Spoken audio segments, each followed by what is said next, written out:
Para el análisis de hoy tenemos algo, la verdad, un poco diferente. Nos vamos a meter de lleno en una novela de ciencia ficción. En concreto, es el capítulo 13 de Insights a la zaga de un viaje apresurado. El capítulo arranca con Noah en su punto más bajo. Está en un sitio que se llama Skyline Park y la descripción del autor es brutal. Lo llama la escombrera neurológica de sus fallidas miras extrasensoriales. Vaya tela. Sí. Básicamente es un hombre roto, aplastado por la culpa, por el fracaso. La imagen es tan potente que lo encontramos gritándole piedad al cielo. O sea, no es una metáfora, está al límite de la locura. Totalmente. Pero lo que a mí me parece fascinante no es tanto el colapso, sino cómo se recompone. Porque el autor no lo despacha con un simple «y entonces se sintió mejor». No. Describe un proceso casi mecánico, fisiológico. Noah usa unas técnicas de respiración súper específicas para conseguir una oxigenación integral. La idea es que está literalmente limpiando la química de su cerebro, barriendo los neurotransmisores cargados de autoflagelación culposa. Es un reinicio forzado, un reseteo de su propio sistema. Y justo después de ese reseteo, cuando su mente está, por así decirlo, en blanco, es cuando llega la visión. Y no es algo sutil, Ve una energía supermasiva que sale de las entrañas de la Tierra y lo consume absolutamente todo. Lo interesante es cómo lo percibe él. No es un sueño, es un mensaje directo de una entidad que él llama megaorganismo omnisciente o el creador, que se está expresando a través de él. Se convierte en un canal. Un canal para un mensaje aterrador, por lo que veo. Aterrador. Sí, pero con una lógica interna que es aplastante. La visión le explica que el cataclismo no es un castigo divino, sino una respuesta biológica del planeta. El calentamiento global ha activado un mecanismo de termorregulación. Es como si la Tierra tuviera fiebre y necesitara sudar para bajar la temperatura. Y ese sudor es el magma del núcleo, que sube a la superficie. Pero aquí viene el detalle que lo cambia todo. A ver. El magma no sube solo.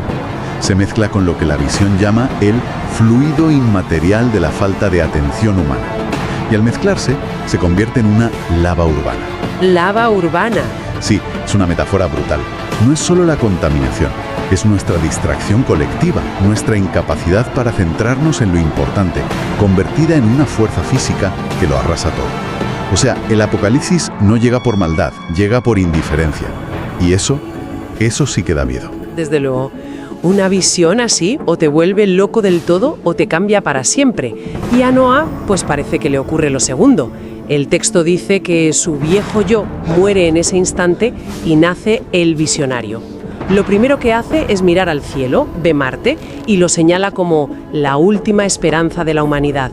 Su crisis personal se acaba de fusionar con la crisis del planeta entero y de repente tiene un propósito. Y no pierde ni un minuto. Es como si le hubieran inyectado una certeza absoluta. Vuelve a su empresa aeroespacial, Interstellar Redships, y su personal se queda de piedra al verlo. Llega con una única orden, clara y directa. Hay que arreglar los fallos de un cohete llamado Águila Roja RB-13 y empezar a fabricar en serie una flota de transbordadores y una nave nodriza gigantesca, el Arca RB-1. El objetivo, un éxodo postmoderno. Y desata el caos, me imagino. Impone un ritmo de trabajo demencial. Planificación 24/7. Prioridad máxima para todo. Me encanta la descripción de las caras de sus ingenieros. Dice que parecían las estatuas de la isla de Pascua. Silencio sepulcral. Todos mirándose de reojo pensando, a este se le ha ido la cabeza del todo. Pero nadie se atreve a decir nada. Claro. Y para justificar esta locura, les da un dato muy concreto. Y ese dato es el motor de todo el capítulo. Les explica que no es un capricho. Por la mecánica orbital, por la posición de la Tierra y Marte, la ventana de lanzamiento es muy específica. Tienen, y cito textualmente, poco menos de 2 años para llegar a Marte. De repente, la idea abstracta de un éxodo se convierte en una cuenta atrás implacable. Se acabaron los debates, se acabó la duda. El tiempo corre en su contra. Claro, pero aunque haya una cuenta atrás, la gente no es tonta. Los murmullos empiezan. Los ingenieros, que son gente de ciencia, no se tragan esto sin más. Un tal H.J. Hamilton dice que es una locura. Otro, Maurice de Clare, lo llama temerario. Y Michael Bedfeld se pregunta si se puede construir el futuro sobre una irreflexiva imprudencia. Y la respuesta de Noah a estas críticas es una clase magistral de liderazgo. o de manipulación, según se mire. No los ignora, no los amenaza. Hace algo mucho más inteligente. Redefine la misión. Les dice que el viaje a Marte no es un proyecto de ingeniería. Es, y esto es genial, el último acto poético que la humanidad hará desde la Tierra. Buah. Con esa frase, eleva el proyecto por encima de la lógica. Ya no va de cálculos y materiales, va de inspiración. Les está pidiendo un salto de fe. Un salto de fe que tiene que concretar, porque con poesía no se construyen cohetes, claro. Convoca una reunión general para explicarlo todo. O casi todo. Admite que solo les va a dar una exposición parcial de los hechos. O sea, se guarda lo de la visión. Exacto. Se lo guarda. Les dice, sin rodeos, que la Tierra va a dejar de ser habitable y que la única opción es irse a Marte y aprender a respirar su polvo rojo. Y aquí la cosa se pone interesante, porque la gente empieza a hacer preguntas prácticas. Se acaba la poesía y empiezan los problemas de verdad. El texto nos muestra un diálogo que revela muchísimo sobre el plan de Noah y su forma de pensar. Totalmente. La primera, la más obvia, la hace la gerente de alimentación, Wendy McDowell. ¿Y qué vamos a comer? Y la respuesta de Noah es de ciencia ficción pura. Habla de llevar una base de datos con el genoma de todas las especies, de cultivar carne en laboratorio a partir de células y de crear una industria agrícola totalmente robotizada en Marte. Y suelta un detalle que es clave. Para que todo eso funcione, necesitan fabricar sus propios microprocesadores. No pueden depender de nadie. Lo cual revela un nivel de planificación increíble, pero también una necesidad de control absoluto. Y esa idea de control se vuelve aún más peliaguda con la siguiente pregunta. Tamara Jordan pregunta por la comunidad LGTB+. Es una pregunta sobre la estructura social, ¿no? Sobre quién tiene cabida en ese nuevo mundo. Y la respuesta de Noah es, como poco, inquietante. Es muy ambiguo. Dice que la individualidad se perderá para formar un organismo social más grande. Y que la misión no va de LGBT+, sino de Humanity+.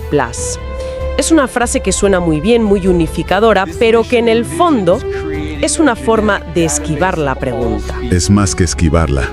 Es una clásica jugada autoritaria. Olvidemos nuestras diferencias, nuestras identidades, y unámonos todos en este gran proyecto que yo dirijo.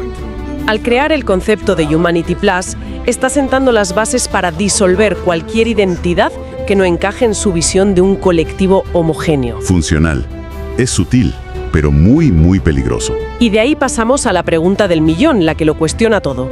El ingeniero Ho Kwon Chang le pregunta directamente por qué no somete una decisión tan bestia al voto del resto de la humanidad. Básicamente le dice, ¿quién te crees que eres para decidir por todos? Y la respuesta de Noah es puro egocentrismo filosófico. Básicamente lo que viene a decir es, mi deber moral viene de mi propia razón, de mi conciencia, y no necesito la aprobación de nadie. Se justifica diciendo que él es a la vez quien obliga y el obligado. Es una forma muy enrevesada de decir yo soy la ley. Se erige a sí mismo como única autoridad moral y admite que no está preparado para compartir su revelación. No hay controles, no hay contrapesos, solo él y su certeza. Ese Humanity Plus que mencionaba antes me da la sensación de que es el eslogan de marketing para el fin del mundo. Esconde mucho más de lo que muestra. ¿Qué significa realmente esa idea de editar nuestra biología, de la que también habla? Ahí está el núcleo de su plan. Humanity Plus es transhumanismo en estado puro. Noah no solo quiere que vayamos a Marte, quiere que Marte nos cambie.